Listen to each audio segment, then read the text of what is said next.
여러분, 예전에 수능 시험에 여러분 이제 수능 다 관심도 없지만 수능 시험에 진리와 함께하는 사람을 가로하라 이런 문제가 나왔어요. 이제 사지선답인데 진리와 함께하는 사람을 존경하라, 진리와 함께하는 사람을 경계하라, 진리와 함께하는 사람을 모호하라는데 답이 뭐였냐면 진리와 죽겠다는 사람, 문제가 뭐예요? 진리와 죽겠다는 사람을 정답이 경계하라요.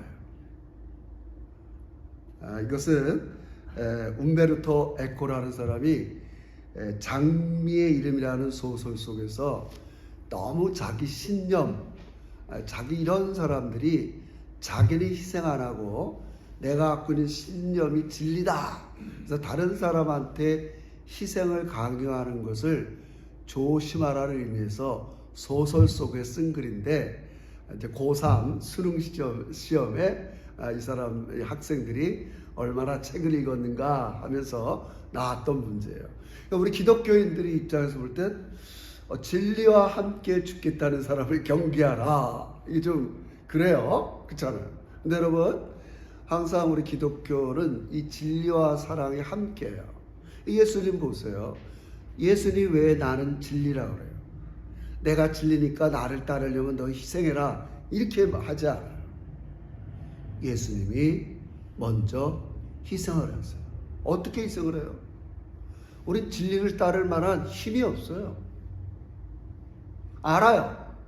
한 주 동안도 이게 하나님의 말씀이고 하나님의 뜻이고 하나님이 더 좋아하는 거라고 알지만 여전히 우리는 육체의 연약함을 갖고 있어요. 죄성에서 다 빠져나오지 못해요. 근데 예수님께서 우리에게 그런 힘을 주셨어요. 할렐루야. 어떻게 해요? 내가 먼저 희생해서. 그래서 우리가 불의의 길을 걷고 죄의 길을 걷고 우리 시편 1편에 그냥 시적으로 표현하면 죄인의 길, 악인의 길, 오만한 자리에 가던 우리들을 예수님께서 십자가에서 먼저 희생하죠. 거기서 건져내셔서 의의 길을 걷도록 인도해 주셨어요. 할렐루야. 이 순서를 잊으면 안 돼요. 소설은 소설이지만 진리와 함께 먼저 우리 예수님이 죽으셨어요. 모든 인간의 불의를 다 몸소 십자가에 못 박았어. 우린 불의해요. 아니, 지나친 말이지만 앞으로도 불의할 수 있어요. 모든 우리 인간의 마음속에는 선과 악이 늘 공존해요. 예수 믿고 나서도 참 좋은 면이 있는가 하면 또 어떤 면은 나쁜 면이 있어요. 우리 예수님이 그걸 다 아세요. 아셔서 대신 우리를 위해서 이런 모든 죄의 지배로부터 구원해내시고 진리로 걸을 수 있도록 지금도 돌보시는 거 믿으시길 주의 이름으로 축원합니다. 항상 믿음은 나로부터 출발하면 안 돼요. 도대체 예수님이 뭘 하셨는가? 난 예수님의 뭘 믿어야 되는가? 성경은 다 그 얘기예요. 내가 먼저 너를 사랑했고 내가 먼저 너희를 위해서 희생했고 내가 먼저 너희의 구원의 길을 제시했고 우린 그래서 그분을 이 다음 단계가 중요해요. 그분을 내 마음의 중심에 모셔드려야 돼요. 결국 이 싸움이에요. 예수를 믿었으나 여전히 내 중심에 나라는 중심, 세상의 가치라는 중심이 있으면 우리는 이겨낼 수가 없어요. 결국 이 세상의 여러 가지 사단이든 세상의 가치든 나의 연약함 핵심은 내 마음의 중심에서 하나님을 몰아내는 거예요. 하나님을 믿지 않는 게 아니에요. First, priority. 거기서 하나님을 내려오게 하는 거예요. 하나님을 알아요. 하나님을 믿어야 된다는 걸 우리는 이해해요. 하나님 없으면 안 된다는 걸 알아요. 그러나 항상 세컨더리, 서드. 하나님을 자꾸 뒤로 밀리게 하는 게 이 세상이라. 우린 그래갖고 내 문제를 이겨낼 수가 없어. 절대 이겨낼 수가 없어. 그래서 우리가 지금 다니엘서를 제가 너무 좀 돌아보면 오늘 마지막 시간인데 굉장히 많이 부족하게 여러분들을 좀 가르치는 것 같아요. 좀 화면에 좀 기본적인 걸 이해하고 해야 되는데, 일단 그래도 우리가 다니엘서에서 이야기하는 핵심을 우리 잘 정리하면서 설교를 마무리해 보겠습니다. 여러분, 다니엘서는 장르가 묵시문학이라고 있어요. 묵시문학은 어떤 현실을 상징적인 언어, 고도의 상징적인 언어로 표현해요. 마지막 때에도 무슨 70일에 1200 며칠 자꾸 알 수 없는 숫자로 얘기한단 말이에요. 그러니까 성경학자들은 뭐 그거 따지라고 뭐 하는데 그걸 제가 볼 때 큰 의미는 없어요. 왜냐하면 성경이 자꾸 다니엘서도 그렇지만 미래의 일을 얘기해요. 나는 지금 여기 사는데 저 미래의 일을 자꾸 얘기하는 이유가 뭔 것 같아요. 그러면 이렇게 설명을 하고 있어요. 성경은 계시록이나 다니엘서 이 모든 것들을 예언서라고 그래요. 잘 이해하셔야 돼요. 성경에서 예언이라는 말은 프로딕트, 앞날을 알린다는 의미가 아니에요. 하나님의 말씀을 드러낸다는 거예요. 어떨 때는 과거의 나를 드러낼 수도 있어요. 이해하시겠어요? 현재의 나를 드러낼 수도 있어요. 미래를 드러낼 수도 있어요. 하나님의 말씀을 드러내는 게 다 예언이에요. 앞날을 얘기하는 게 예언이 아니에요. 잘 들으셔야 돼요. 그래서 왜 얘기하냐? 계시록도 마찬가지지만 다니엘서도 후반부 가서는 계속적으로 다니엘이 지금 포로에 와 있단 말이에요. 포로에 와 있어서 예수님이 이 땅에 초림, 예수님이 이 땅에 육신으로 등장하기까지 네 나라가 등장하는 걸 보여줘요. 바벨론 다음에 메데라는 페르시아 파사, 이 나라가 마음에 헬라 알렉산더 대왕이 등장하고, 여기서 네 나라가 또 갈라지고, 여기서 또 이제 로마가 등극하고, 이렇게 이 이스라엘 백성들이 바벨론 포로에서 귀환해서 예수님이 오기까지의 이 기간 동안 네 나라가 등장하는 걸 자꾸 이야기해요. 왜 자꾸 미래의 일을 얘기할까요? 여러분 그렇잖아요. 나는 상관도 없는데 왜 미래의 일을 왜 얘기하는 거예요? 성경은 늘 핵심적으로 오늘 여러분의 일에 대해서, 오늘 여러분의 변화에 대해서 관심을 갖고 있어요. 그러나 하나님께서는 미래에 이런 일이 벌어질 거기 때문에 오늘 네가 이 현실을 이렇게 살아라고 이야기하는 거예요. 그건 제가 목회자로서 목회를 하는 것과 똑같아요. 이 다니엘서를 보면 여러분, 목회자가 목회를 잘한다는 게 여러분 뭔 것 같아요?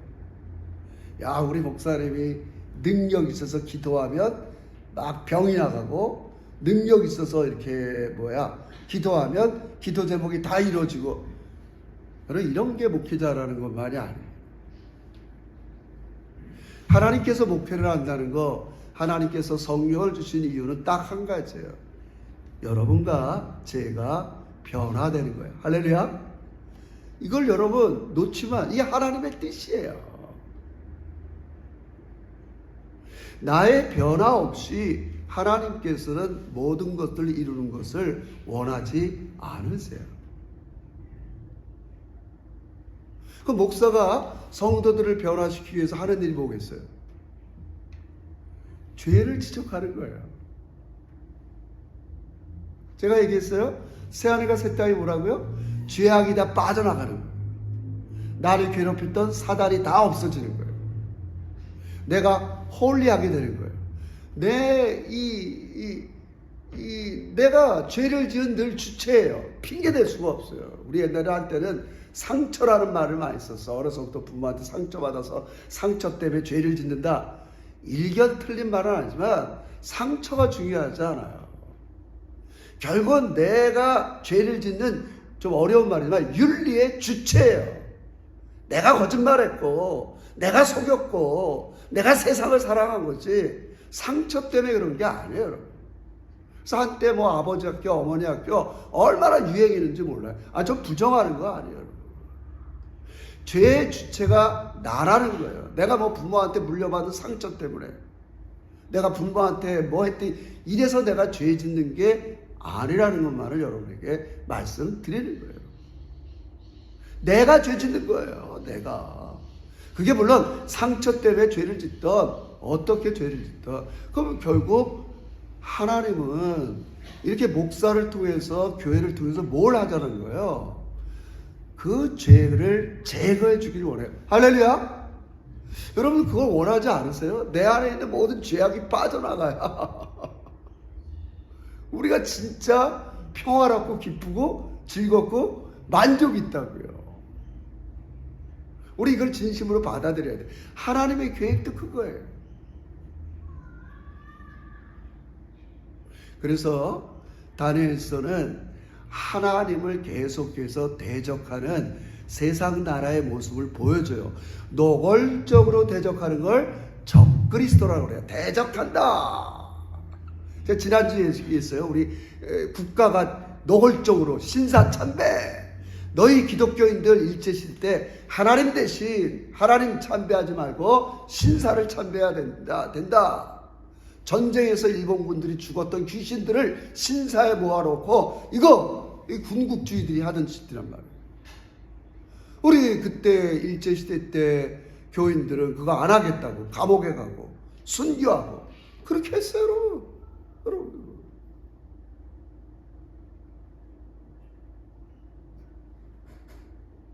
그러니까 이 계속되는 메데파사, 헬라, 바벨론 우리 1세기 때 그렇게 됐지만 로마 시대 와서는 진짜 로마, 제 기억으로는 로마 황제가 한 68명 있었는데 그 중에 다는 아닌데 한 40명은 다 자기가 주라고 자기를 섬기라고 그랬어요.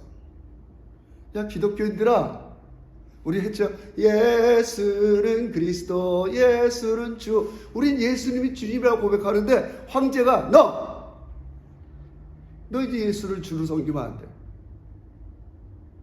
아우구스티누스, 가이사, 내가 주야. 어떻게 하면 동전에도 그 이름을 집어넣어. 이걸 1세기 때 그리스도인들은 거부했어요. 어떻게? 순교하면서. 여러분 우리 먼 얘기인가요? 목사님 지금 어르신인데 내가 순교를 해요. 지금 내가 할 일이 얼마나 많은데 지금 세상이 얼마나 발달되고 좋은 게 많은데 이렇게 갑자기 죽을 수는 없어요.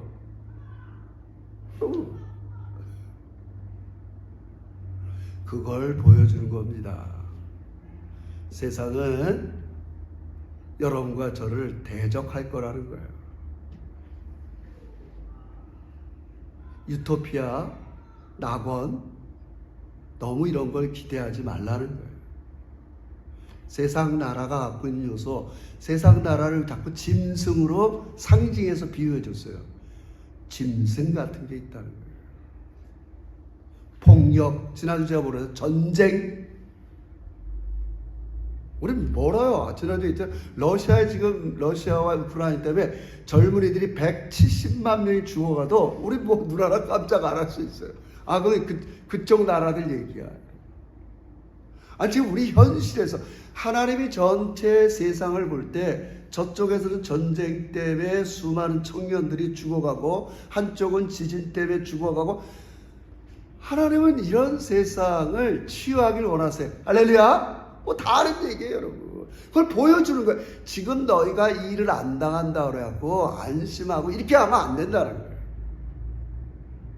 제가 늘 얘기하지만 나만 아니면 돼. 이거는 신앙인들의 태도가 아니에요.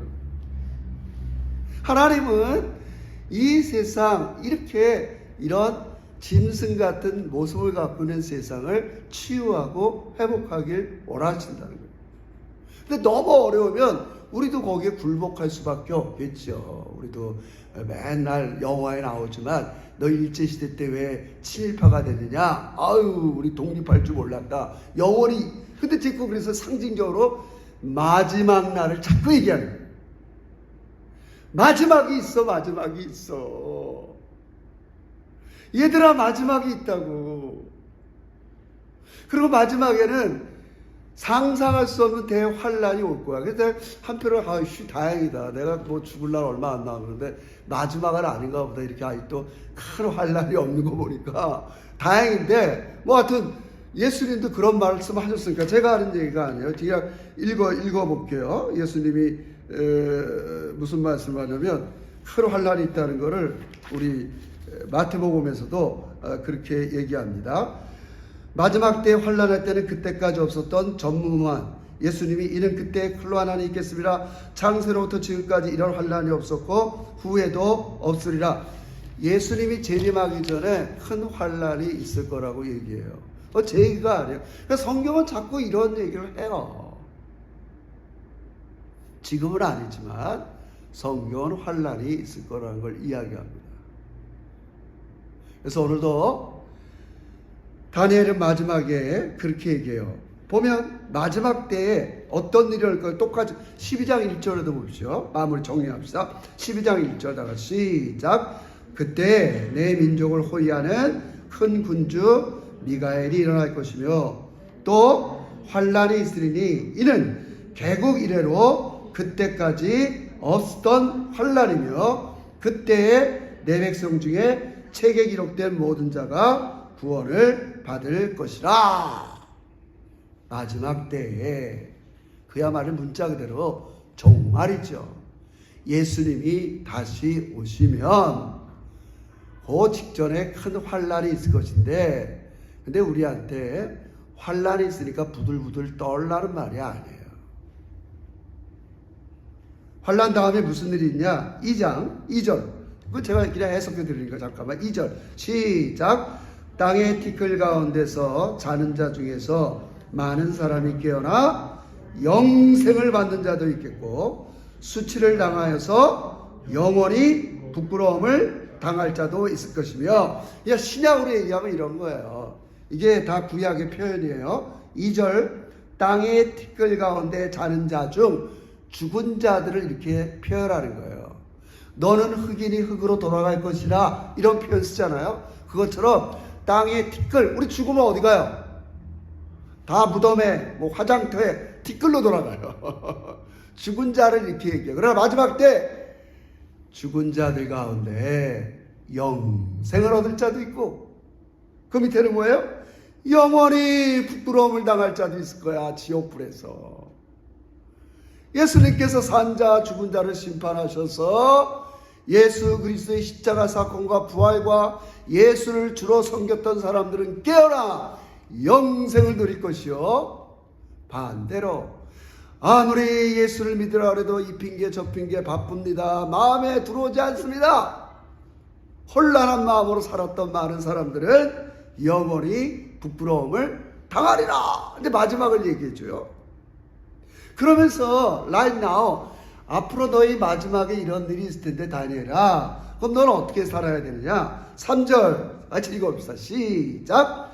지혜 있는 자는 궁창의 별과 같이 빛날 것이요, 많은 사람을 옳은 대로 돌아가게 한 자는 별과 같이 영원토록 빛나리라. 할렐루야. 우리 별로 안 좋아하세요. 할렐루야. 여러분, 그냥 별처럼 빛나는 인생을 별로 원하지 않나 봐요.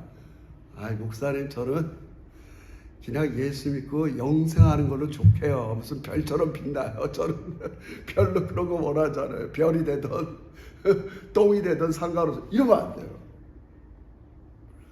여러분, 하나님은 여러분이 별 같은 인생이 되길 원하세요.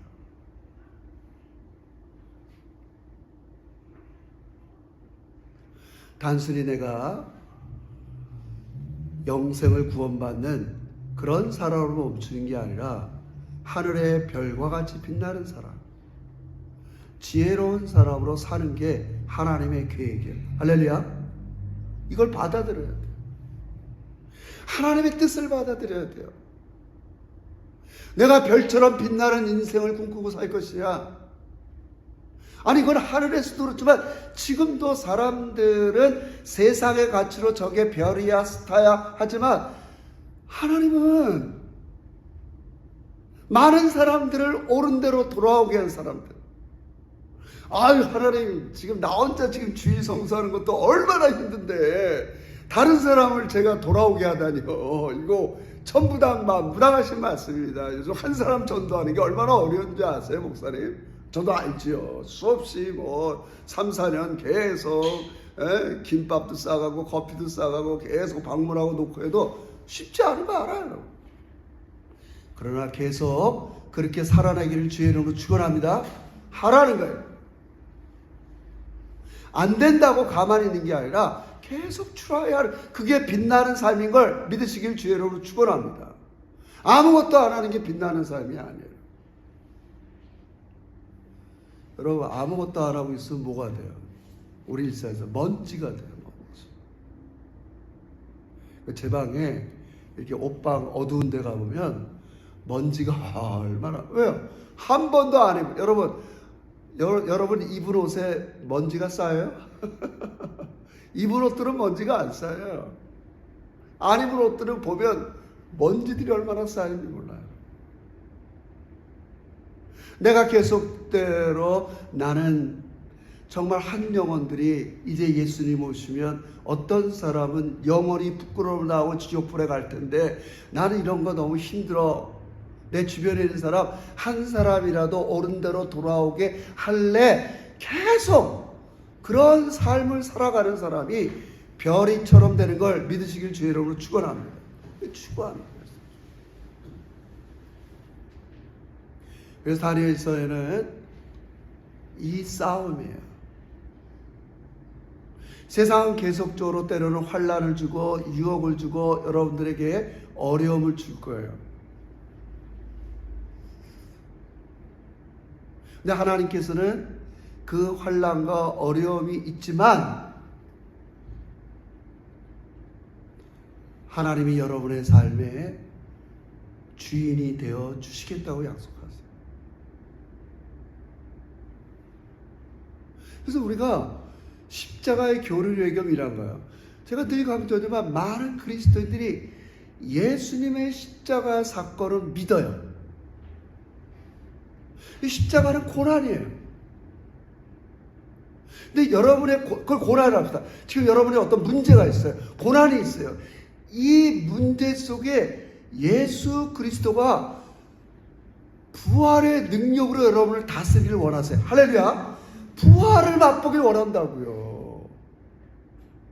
저는 이 아침에 여러분의 문제가 부활하길 주의 이름으로 축원합니다. 할렐루야. 부활하길 원한다고요. 그 고난에만 머무는 게 아니라 부활하길 원한다고요. 예수는 십자가에 죽으시고 지금 부활의 주 능력이 되어서 여러분의 삶의 중심에 있기를 원하세요, 여러분. 그건 경험하길 원하는 거예요, 하나님께서. 너희 고난이 있니? 어떤 어려움이 있니? 난 이 모든 것들로부터 부활해서 능력으로 삶을 역전시키고. 그래서 자, 이제 중요한 거예요. 많은 사람들을 옳은 대로 돌아가게 하려면 잘 생각해보세요. 누가 옳은가를 진위를 따져봐야 돼요. 교회 다니는 사람들은 하나님이 이 죄악된 세상을 치유하려고 죄 문제를 해결하려고 예수님을 보내시고 이 죄 문제를 예수님의 십자가를 통해서 해결하시고 예수님이 우리의 주가 되셔서 그분이 나를 다스릴 때 죄악이 물러가. 이거 우리의 논리예요. 세상 사람들은 그거 안 믿어.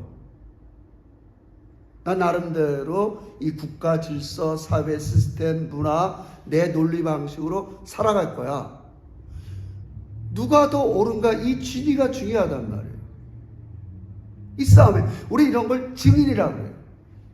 왜 우리가 법정에서 증인을 왜 세워요? 진위를 가려야 돼요. 어느 게 진실이고 어떤 게 거짓인가. 세상은 계속 이게, 그래서 우리가 계시록 왜 안 한다? 하나님 이 다니엘서에는 눈에 보이지 않는 배우의 존재들을 자꾸 얘기해요. 눈에 보이지 않는 천상의 천사들, 세마포를 입은 천사들, 인자 같은 일, 지금도 이 환상을 얘기하는 대화 상대자가 천사 2명이에요. 지금 우리 좀 이따 하겠죠. 천사 둘이 서로 얘기하면서 다니엘에게 마지막을 얘기해요. 야, 안 믿는 사람들은 눈에 보이지 않는 세계, 천사, 뭘 도와? 또 다니엘은 우리가 여러 가지 어려움의 배후 속에는 사단이 있다는 것들 얘기해요. 메데파사 군주가 너희가 다시 고국에 돌아가서 성전을 재건하는 걸 방해할 거야. 그 뒤에는 사단이 있어. 미가엘이 싸우고 있어. 우리 다 공부한 거야, 9장에서. 그러니까 진리를 다퉈야 돼요. 안 믿는 사람들은 천상의 존재, 마귀의 존재, 죄의 문제, 야, 그게 이 세상을 치유하는 길일까? 그거보다 뭔가 이렇게 경제력, 노동력, 문명, 이래야 이 세상이 치유되지 않을까? 서로 진리를 갈라보려는 거예요. 거기서 여러분과 저의 역할이 있다는 거예요. 그게 많은 사람들을 옳은 대로 돌아가게 하는 비결이야.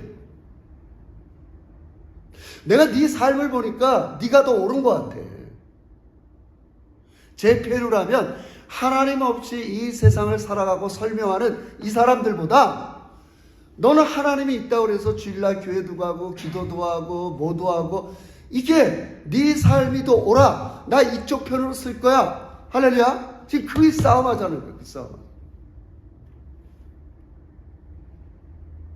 지혜로운 사람들은 많은 사람들을 옳은 대로 돌아오게 합니다. 성경의 지혜가 뭐예요? 하나님을 경외하는 거예요. 하나님 같은 분은 없어. 내 인생 돌아볼 때 하나님 같은 분이 어디 있겠어? 나의 모든 걸 아시면서 나를 끝까지 사랑하는 분은 누구겠어? 하나님밖에 없어. 제가 계속 다니엘서에서 좋아하는 표현 아니에요. 저 요즘 맨날 기도할 때마다 하나님 같은 분은 없어요. 경배합니다. 그분을 높여드립니다. 하나님, 어떻게 나 같은 사람을 하나님께서 이렇게 사랑해 주시고 제가 조금만 불의한 길로 걸어가면 의의 길로 인도해 주시고 내가 사망의 음침한 골짜기를 걸어갈지라도 내 모든 문제 속에 함께 계시고 그런데 여러분의 저와 숙제는 뭐냐면 자꾸 좋을 때는 하나님이 나와 함께하는 거에 대해서 어렴풋한 신앙이 있다면 내가 힘들고 어려운 일이 있으면 하나님이 떠났다는 생각을 하면 안 돼요. 여전히 그 자리에 함께 하세요. 할렐루야. 여전히 함께 하세요. 왜 함께 하는데 어려움을 주느냐? 여러분 보세요. 제가 하는 얘기가 아니에요. 밑으로 내려가 봅시다. 자, 그 비결을 10절에 해서 이렇게 얘기해요. 10절 다 같이. 이거부터 좀 해석해 줍시다. 5절 6절에 이제 다니엘이 마지막 천사들한테 물어봐요. 5절 6절 한번 읽어보세요. 시작. 나 다니엘이 본즉 다른 두 사람이 있어 하나는 강 이쪽에 언덕에 섰고 하나는 강 전쪽에 엎드렸더니 그 중에 하나가 세마포를 입은 자 곧 강물 위에 있는 자에게 이르되 놀라운 일에 그것이 어느 데까지 하더라. 내가 들은즉 그 세마포 있고 강물 쪽에 있는 자가 자기의 좌우 손을 들어 하늘을 향하여 영원히 살아계신 이를 가리켜 맹사이르되 반드시 한때 두때 반때를 지나서 성도의 권세가 다 깨어지기까지 그렇게 하면 이 모든 일이 다 끝이 나리라. 마지막 때가 언제예요? 다니엘이 부르니까 천사들이 대화를 하면서 손을 막 이거 맹세한다는 의미야. 내 말을 진짜 믿어. 언젠가 성도의 권세가 다 깨진다는. 이거 뭐예요? 성도가 힘이 하나도 없이 이제 나 죽었구나. 완전히 사단이 이 세상을 지배하는 것 같은 심한 고난의 때가 올 거라는 똑같은 얘기예요. 그게 한때 두때 반. 그게 어떤 신학자는 예수님의 초림과 재림 사이, 그리고 종말이라고 해요. 계시록에도. 그것도 상징적인 언어예요.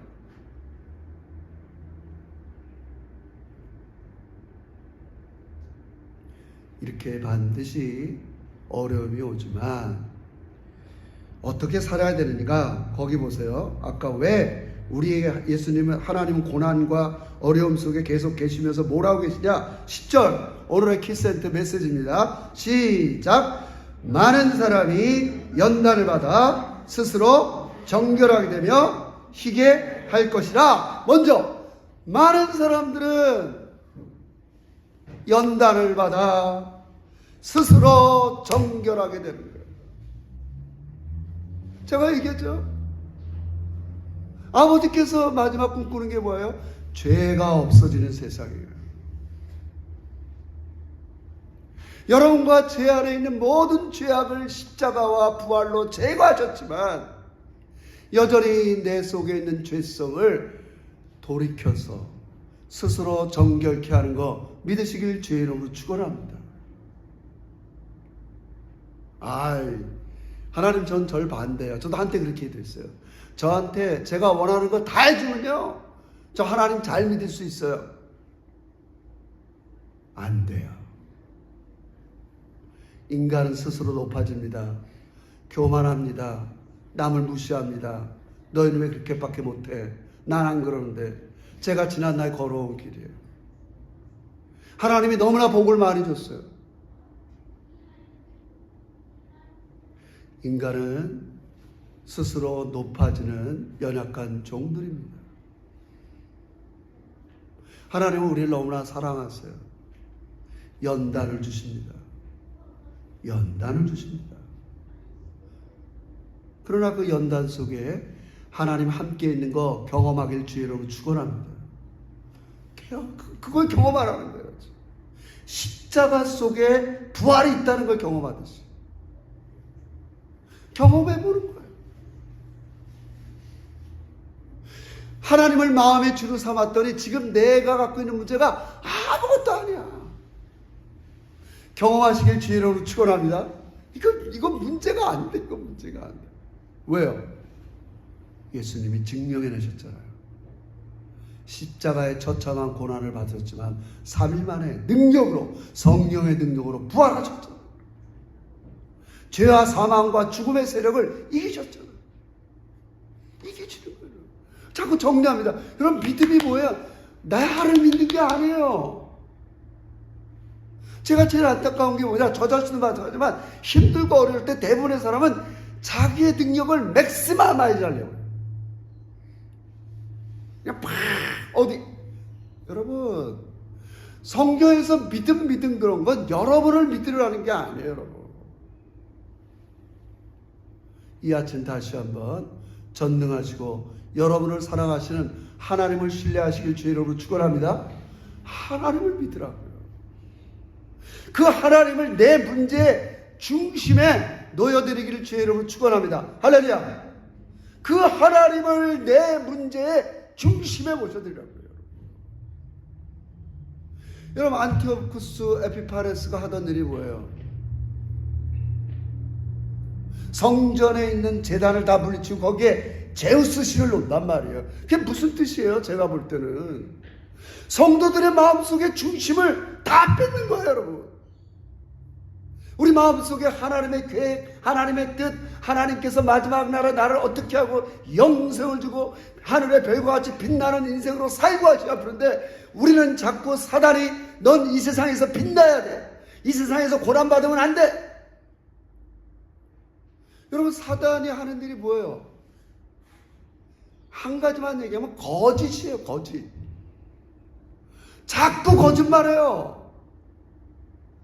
내 삶과 내 인생 속에 들어와서 하나님 대신 거짓말한다고요. 성경의 진리 대신 거짓말한다고요.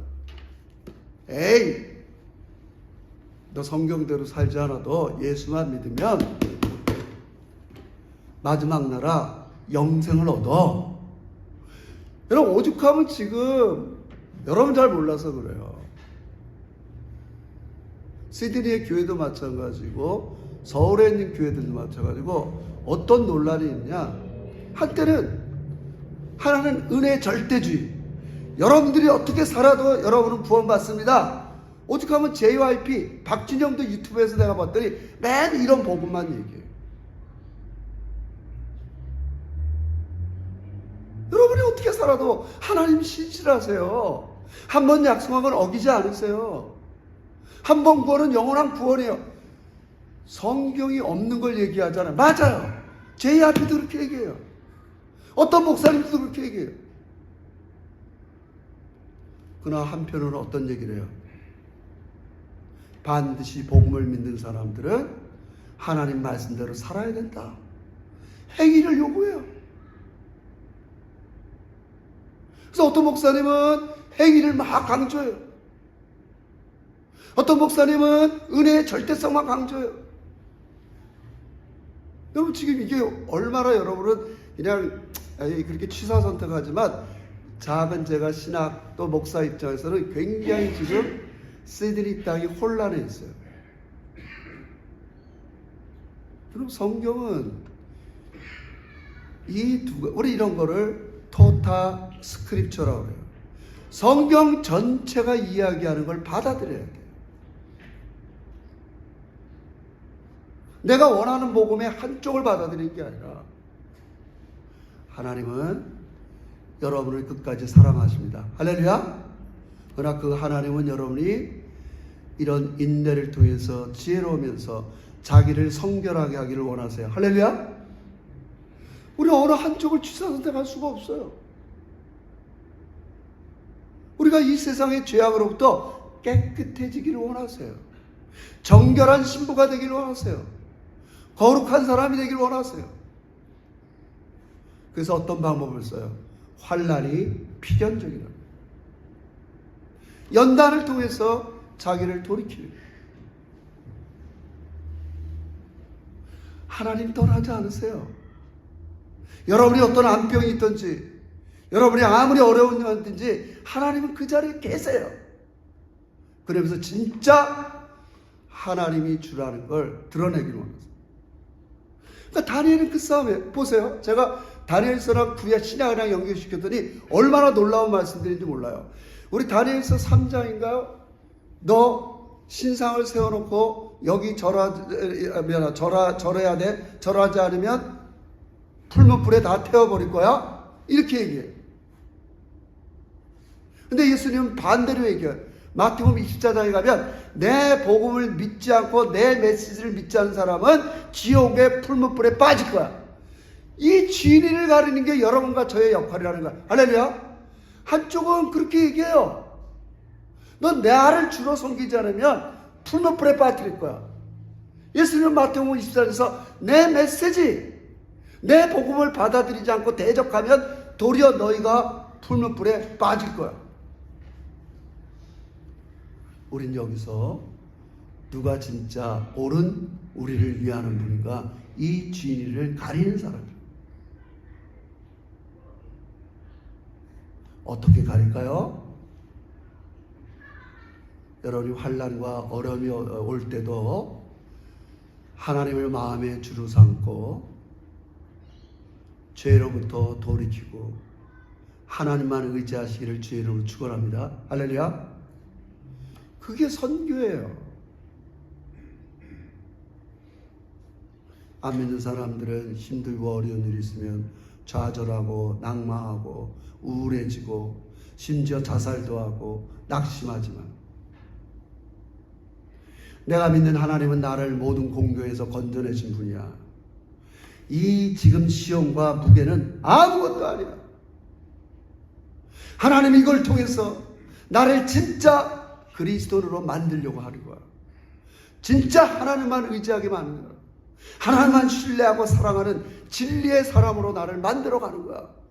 여러분, 이게 증인의 모습인 걸 기억하길 주의 이름으로 축원합니다. 그게 하늘의 별과 같이 빛나는 거야. 하늘의 별같이. 똑같은 얘기예요. 마지막에 읽고 헤어집시다. 11절 보세요. 이게 아까 안티오코스 에피파네스가 이렇게 얘기한다고 그랬어요. 11절 시작. 매일 드리는 제사를 피하며 멸망하게 할 가증할 것을 세울 때부터 1290일을 지낼 것이요 기다려서 1335일을 이르는 그 사람은 복을 받으리라. 마지막 때, 이거 상징이라고 그랬어. 숫자들. 예수님의 초림과 재림 사이를 오늘 다니엘서에서는 1335일 또 1290일 이렇게 마지막 직전에 성전의 제사를 폐하고 여러분과 제 마음의 중심에서 하나님을 몰아내는 여러 가지 시험이 있지만 여러분 고민하지 마세요. 하나님은 전능하세요. 근데 그 전능하신 분이 진짜 여러분의 지금 고난에서 여러분들이 부활의 능력을 경험하길 원하시죠. 진짜 하나님이 나를 사랑하시는구나. 내가 진짜 그리스도인이 되겠구나. 지혜로운 자가 되어야겠구나. 거짓에 이 세상에 속아서는 안 되겠구나. 사단한테 속아서는 안 되겠구나. 하나님은 그러한 정결한 백성, 계시록의 용어로 얘기하면 정결한 신부로 여러분을 만드시는 거 믿으시길 주의 이름으로 축원합니다. 이게 얼마나 놀라운 일이에요. 사랑하는 성도 여러분, 여러분과 제가 이 시드니 땅에 진짜 주인이를 판별하는 신실한 증인이 되길 주의 이름으로 축원합니다. 두 가지예요. 계시록에도 마찬가지예요. 환란이 오면 둘 중에 하나랍니다. 더 죄짓는 사람, 환란이 오면 돌이키는 사람, 둘 중에 하나. 그게 메시지. 더 사탄한테 붙어 있는 사람, 아 이거 아니구나, 하나님께로 다시 돌아가는 사람. 이 두 가지가 진리가 판명될 거예요. 우리 사랑하는 제작교회가 이 혼탁한 이 시대에, 어떤 복음이 막 허는 이 시대에 정말 하나님은 여러분 마음의 주가 되셔서 여러분의 모든 문제를 통제하고 있어요. 제가 다 했어요. 하늘의 컨트롤 타워, 내 삶, 이 세상, 역사, 나라, 나의 모든 미래를 통제하는 분은 하나님이다. 천사를 동원하고 하늘을 동원하고 땅을 동원해서 여러분을 돌보시는 하나님이다. 할렐루야. 여러분이 마음의 주로 하나님만 삼으면 그분은 하늘과 땅에서 여러분을 돕고 있는 거 믿으시길 주의 이름으로 축원합니다. 왜 이런 생각이 없어지느냐, 의식이 없어지냐? 하나님을 마음의 중심에 모시지 못해서 그래요. 쉬운 말로 하면 믿음이 없어서 그래요. 믿음, 하나님에 대한 믿음. 내가 아니에요. 내가 아니에요. 하나님이 여러분을 천사와 땅과 모든 걸 동원해서 돌봐주시는 거 믿으시길 주의 이름으로 축원합니다. 그래서 그분을 마음의 중심에 모시고 정결한 신부로 진짜 누가 나를 사랑하시고 돌보시는가, 그 진리를 여러분들이 증명해내셔서 많은 사람들을 옳은 대로 돌아가게 하는 우리 신실한 제자가 되시기를